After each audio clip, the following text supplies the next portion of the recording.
Mark Wahlberg says he completely understands why director Ridley Scott cut Kevin Spacey out of upcoming film All the Money in the World. Spacey, who faces a number of allegations, appeared in a number of scenes in the Scott's thriller portraying U.S. mogul Jean Paul Getty.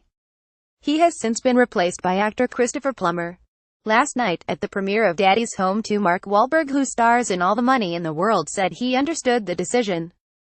Sexual harassment. Kevin Spacey: I am extremely grateful that I have the job that I have, but you know there are these harassment issues going on in every form of business and workplace.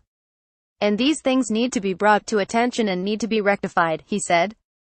Obviously the situation with us and Ridley Scott and deciding to move on and recast and reshoot, I completely understand, but let's just make sure we keep the victims in our thoughts and prayers. The thriller, which retells the tale of the 1973 kidnapping of Getty's grandson, had reportedly already been pulled as the closing night screening of the AFI American Film Institute Fest on November 16, at the British director's insistence. Refilming Spacey's scenes with Plummer, who won an Oscar for his role in 2010 comedy Beginners, and replacing them will pose a challenge for Scott and his team if the scheduled Christmas release date is to be kept.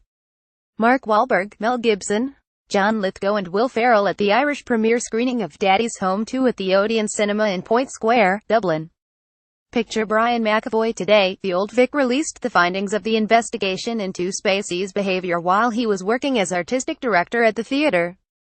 A total of 20 people have submitted testimonials. A statement read: the investigation resulted in 20 personal testimonies shared of alleged inappropriate behavior carried out by Kevin Spacey during his time as artistic director. Despite having the appropriate escalation processes in place, it was claimed that those affected felt unable to raise concerns and that Kevin Spacey operated without sufficient accountability. This is clearly unacceptable, and the Old Vic truly apologizes for not creating an environment or culture where people felt able to speak freely. Online editors.